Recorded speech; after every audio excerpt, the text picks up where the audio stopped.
You know how they say life can change in an instant? Well, for Jack Thompson, that moment came on a regular Tuesday morning at the FBI headquarters in D.C. He was the guy everyone went to when they needed to crack a tough digital case. The computer was who could find evidence buried in lines of code that nobody else could see. Picture this. A corner office with multiple screens glowing with data, coffee cups scattered around, probably too many, and Jack doing what he did best, catching bad guys through their digital footprints. He'd been doing it for 15 years and man was he good at it. From cybercrime to terrorism, if it had a digital trail, Jack could find it. But here's where things get messy. During this massive corruption investigation, we're talking millions of dollars vanishing into thin air. Something weird happened. The digital money trail suddenly went haywire. Someone had messed with the transfer records and guess whose digital fingerprints were all over it? Yep, Jack's. This is complete garbage. He remembers shouting in the internal affairs room. The look on his face. Pure disbelief. I mean, imagine being accused of the exact thing you've spent your whole career fighting against. The evidence against him looked rock solid though. Log files on his computer, digital signatures, the works. Even his buddies at the bureau, the ones who swore up and down that Jack couldn't have done it, couldn't argue with the data staring them in the face. Then came the walk of shame. Security watching as he packed up his desk, his boss's cold badge and gun, Thompson's speech, the whole 9 yards. The media had a field day. Trusted FBI agent caught in corruption web. Real original headline, right? Friends. They disappeared faster than free donuts in the break room. His wife. She tried to stick around but doubt's a nasty thing. Soon enough, divorce papers landed on his desk and that was that. So what do you do when your life implodes? In Jack's case, you remember that weird inheritance from your dad, an old fire tower in this tiny railroad town called Millbrook Junction. His dad had bought it years ago, dreaming of turning it into some kind of home. Now it was Jack's last resort. Rolling into town that first evening, the place looked like something out of a forgotten postcard. Rusty railroad tracks snaking through town, an old depot building that had seen better days, and there, standing tall on the hill, that fire tower. When Jack turned that key in the lock, those hinges screamed like they hadn't been used in years. Inside, total bachelor pad material. If your bachelor was into minimalist living from the 1950s. A bed, basic kitchen setup, some furniture that had probably been there since forever. But those windows. Man, those 360-degree views made up for everything. The whole town spread out below, old train tracks cutting through like veins, mountains in the distance. Not too shabby for a guy starting over. Day by day, Jack turned that tower into something livable. Set up his computer system, old habits die hard, you know? Started managing the town's computer network for free. Sure, people gave him the side eye at first, but when their computers broke down, suddenly the weird guy in the fire tower didn't seem so bad. Evenings became his thing at the historic rail diner. Sitting at that chrome-plated counter, nursing his coffee, sometimes staring at his reflection in the metal surface. Mary, the waitress, always tried to tempt him with pie. Apple today, Jack. Your favorite. His answer never changed. Just coffee, thanks, Mary. Like clockwork. Up in his tower, Jack kept digging. Every file from his case, every scrap of evidence, he had it all stored on his computer. Some nights he'd spend hours going through it all. Who set him up? But the answers were still out there, hiding in the data. Looking out those windows, watching trains roll by, Jack would sometimes think about how life's kind of like those trains. Some take you where you need to go, others leave you stranded at the wrong station. But here's the thing about trains, there's always another one coming. You just gotta be patient enough to wait for the right one. And Jack? He was getting pretty good at waiting. Jack had been in Millbrook Junction for almost 3 months when things started getting strange. It was little things at first. A flicker in his internet connection. Nothing major, but Jack knew his network inside and out. Then a town hall clerk mentioned seeing a black SUV parked outside the diner 2 nights in a row, engine idling, never anyone getting out. Then came the email. Anonymous sender. No subject. Just a single line of text. You're looking in the wrong places. Jack sat back in his chair, exhaling slowly. Could be spam. Could be nothing. But he knew better. Someone knew what he was doing. It was a rainy Thursday when he showed up. The kind of rain that turned the railroad tracks slick and made the diner windows fog up. Jack was nursing his usual coffee when the bell over the door jingled. New face. Mid-40s. Pressed suit, government haircut. But the way he scanned the room before walking in? That wasn't a guy looking for a meal. He took a seat 2 stools down from Jack. Mary, ever the professional, poured him coffee. Passing through, she asked, same way she always did with new folks. The man smiled, but it didn't quite reach his eyes. Something like that. Jack didn't react. Didn't fidget. Didn't look over. Just kept stirring his coffee, slow and steady. Jack Thompson, the man finally said. Jack's hand froze for half a second. Now he turned. That's my name, yeah. Pause. Then, you should stop. Jack felt a chill crawl up his spine. Stop what? He asked, keeping his voice casual. The man gave a small, almost amused smile. Come on, Jack. You're not as off the grid as you think. Jack exhaled through his nose, took a slow sip of coffee. There was the confirmation he hadn't just been paranoid. You know, Jack said finally, setting his cup down, for a guy in a suit, you sure don't introduce yourself much. The man stood, adjusting his jacket. I'm just a messenger.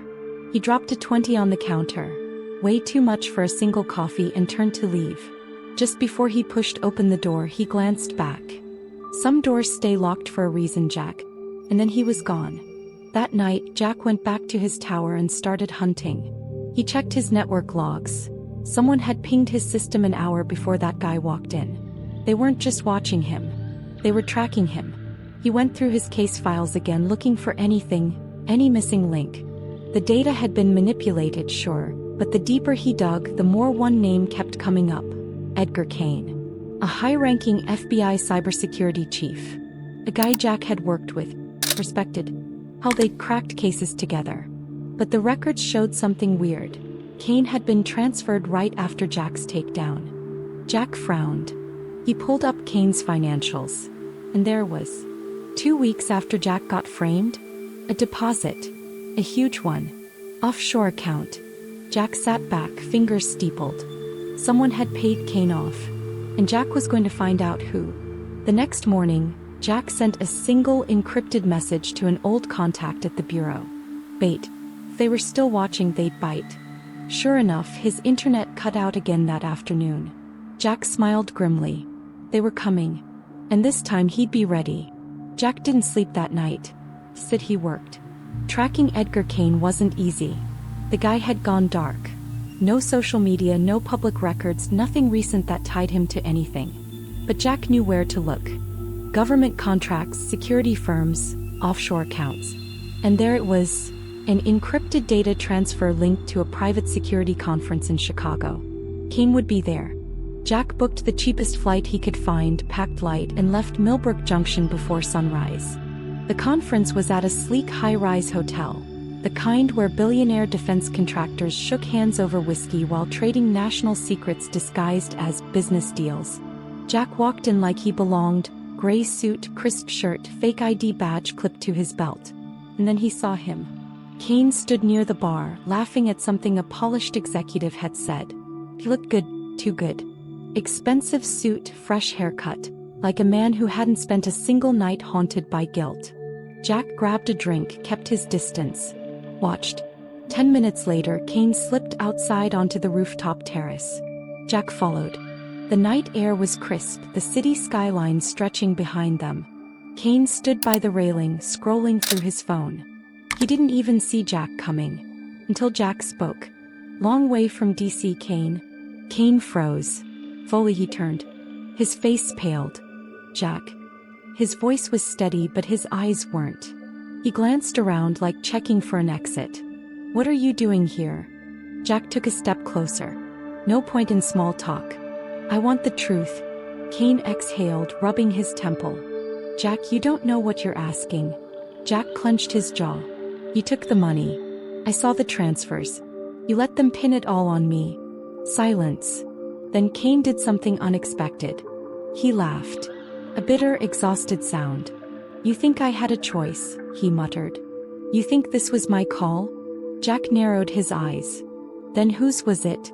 Kane shook his head, stepping forward. lowered his voice. "Jack, listen to me. You're in over your head. They're still watching you.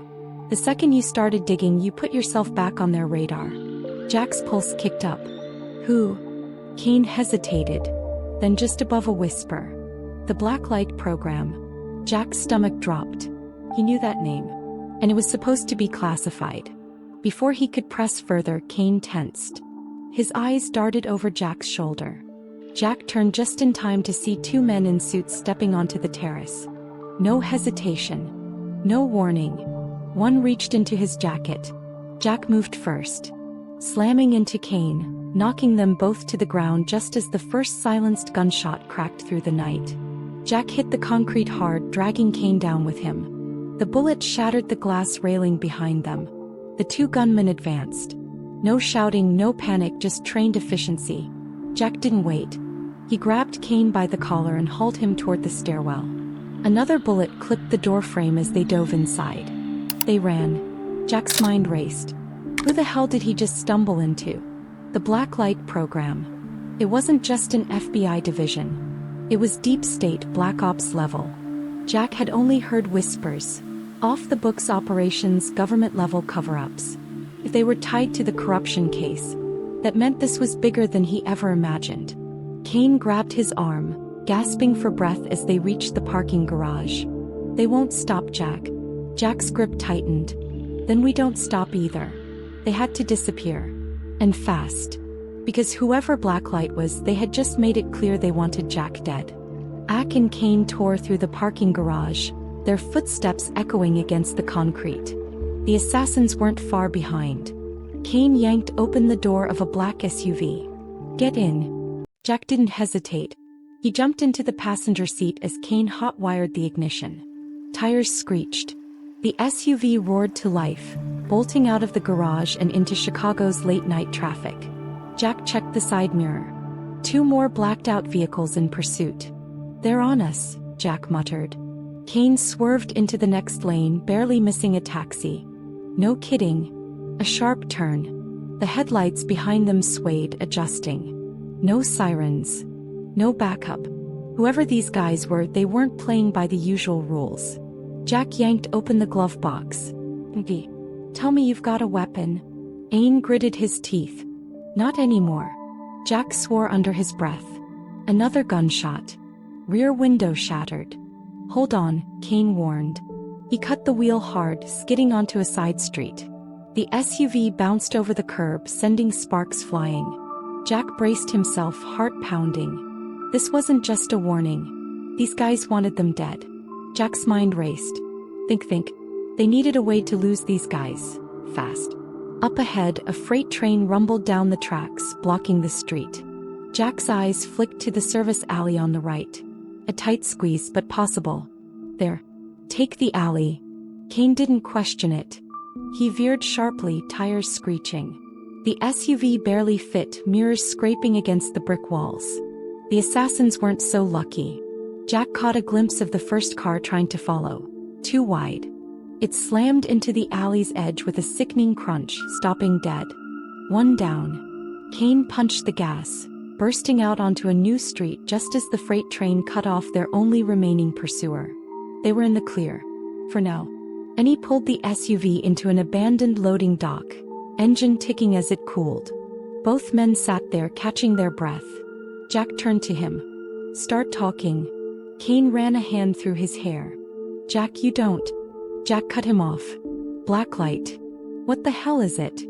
Kane hesitated. Then finally he exhaled. "It's a kill program," he said. "A government project designed to wipe out loose ends." Jack felt a chill creep up his spine. What kind of loose ends?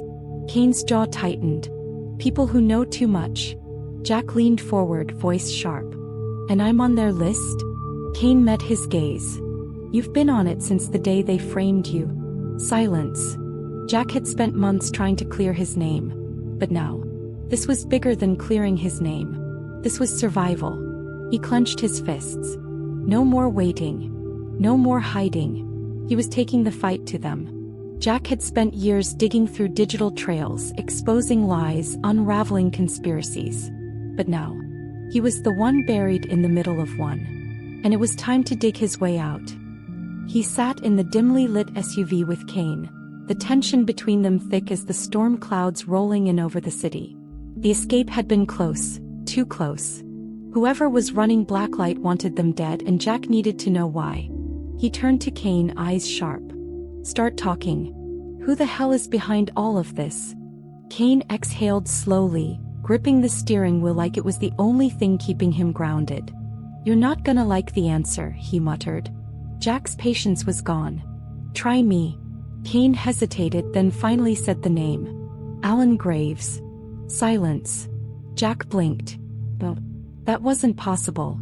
Alan Graves had been his mentor, his boss, his friend, the man who had once told Jack, "In this job, integrity is everything," and he was the one who had framed him. Jack let out a short, humorless laugh. "That son of a bitch." Kane nodded grimly. "After your case went down, Graves left the bureau and set up a private security firm, Redmont Security. That's where Blacklight operates from." Jack's mind raced. A government-funded program, now running as a private operation. Off the books. No oversight. Kane continued. "It started as a classified Black Ops division. Cleanup jobs, cyber warfare, controlling narratives. But then they realized something." Jack's grip tightened. "Realized what?" Kane turned to face him. "The best way to control a threat is to own it." Jack's stomach twisted. "You're saying they don't just eliminate people, Jack. They recruit them."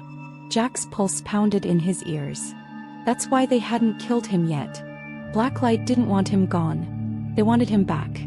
Jack stared out at the rain streaking the windshield, his thoughts spiraling. The past year he'd thought he was fighting for his name, his reputation, his freedom. But this wasn't just about him anymore. Blacklight was bigger than that. They were operating outside the law, outside accountability, taking down whoever they wanted. No. They had their sights set on him. Jack looked at Kane. "Where's Graves now?" Kane hesitated. Jack's voice hardened. "Kane." Kane exhaled, defeated. "He's in DC Redmont's headquarters." Jack nodded, his mind already working. He was done hiding. Done waiting. If Graves wanted him, he was gonna get him. But not the way he expected. Jack knew one thing for sure. This had to end face to face. Alan Graves had destroyed his life, turned him into a fugitive, and now? He wanted to recruit him? Like hell. There was no running. No hiding. Jack was taking the fight straight to the man who set him up. And he knew exactly where to find him. Graves wasn't just hiding in some penthouse. He was running Blacklight from the inside. Jack's search led him to Redmont Security, a high-end private defense firm based just outside of DC. It was Blacklight's operational hub, where corrupt ex-agents, mercenaries, and cyber warfare teams worked in the shadows. Getting in? Impossible. Unless you were already dead. Jack forged a new identity, using Blacklight's own backdoor encryption tricks. A few manipulated access logs, some deep system breaches, and suddenly Jack Thompson didn't exist anymore. But Elliot McKay, former CIA cyber operative? He had full clearance. 2 days later, Jack walked straight into Redmont Security, dressed like one of their own. No alarms. No questions.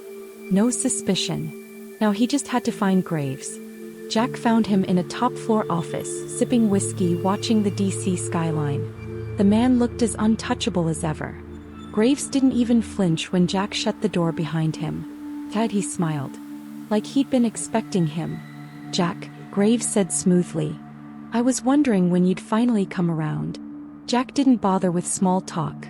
He pulled out his gun and aimed it straight at Graves' chest. "Call them off. Every Blacklight agent hunting me. Every loose end you've tied up. Call them off. Now." Graves chuckled, setting down his glass. "Jack, you know I can't do that." Jack's finger twitched on the trigger. "You're out of moves, Graves." Graves leaned forward, unfazed. "No, Jack. You are." A red dot appeared on Jack's shoulder. Then another. Then a third. Snipers. Jack clenched his jaw. They were waiting for him. "Let me guess," Jack said, keeping his gun up. "I can join you or I can die right here." Graves smirked. "I knew you'd get it." Silence. Jack's mind worked fast. He'd come here ready for a fight, but this? He was outgunned, outnumbered, boxed in. Graves was still talking, but Jack wasn't listening anymore. He was calculating. And then, he saw it. A single USB drive sitting on Graves' desk. Labeled Blacklight Command Protocols. That was it. The kill switch. Jack didn't hesitate. One shot. Not at Graves. At the sprinkler system above them. Water exploded from the ceiling, dousing the room, shorting out security panels. The laser sights vanished. Jack lunged for the USB. Graves reached for his gun, but Jack was faster. He grabbed the drive and bolted. Alarms blared as Jack sprinted through the corridors. Guards poured in from every direction. He slammed into the stairwell, taking 2 steps at a time. If he could get to the roof. Bullets ripped through the air, barely missing his head. He burst onto the rooftop. A blacklight chopper was waiting. And Jack had 1 shot left. The helicopter started to lift off. Jack ran full speed. No hesitation. No second chances. And he jumped. Fingers caught the landing skid. The force nearly ripped his arms from his sockets, but he held on. A guard leaned out, aiming a rifle. Jack swung up, kicking him straight off the edge. Now he had the gun. Now he had the pilot at gunpoint. "Take me out of here," Jack growled. The pilot had no choice. They disappeared into the night. 3 hours later, Graves' private servers were wiped. Every blacklight file dumped onto the open internet. News stations blew up. Federal investigators swarmed Redmont security. Blacklight was done. And Jack Thompson disappeared. 1 year later. A train station in Lisbon, Portugal. A man sat at a quiet cafe reading a newspaper. The headline: Former FBI Director Alan Graves found dead in prison cell. The man took a slow sip of coffee. Didn't react. Just turned the page. The waitress passed by. "Anything else for you, sir?" He glanced up. Smiled. "Just coffee. Thanks, Mary."